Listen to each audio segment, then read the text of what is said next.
ito yung flight namin ng 2 a.m. or alas 2 ng madaling araw mula sa Singapore Airport to Australia.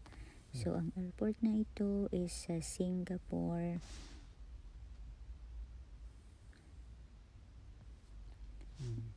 Kinuhanan ko lang siya ng video dahil nagagandahan ako sa mga lights, parang bata lang.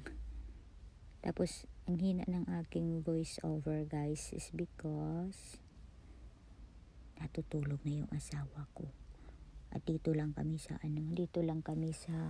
tabi ng kalsada nagpark ng sasakyan. So ayaw ko din namang magingay. Actually napakatahimik dito. Wala masyadong tao. Pero minsan may dumadaan din.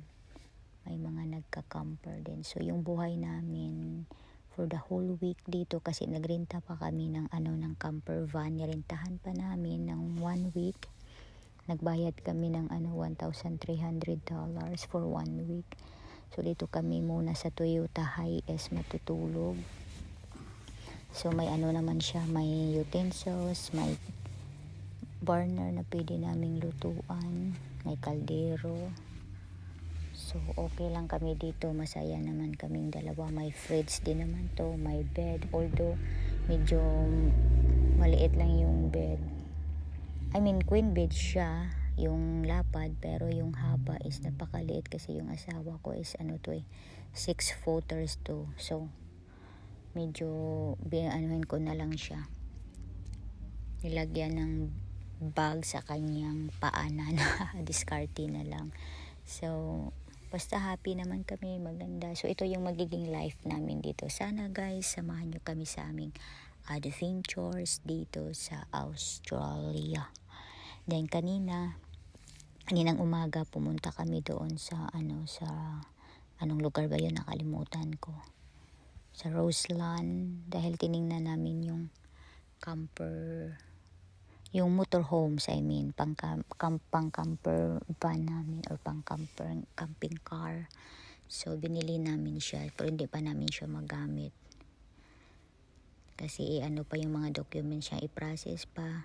Pa yung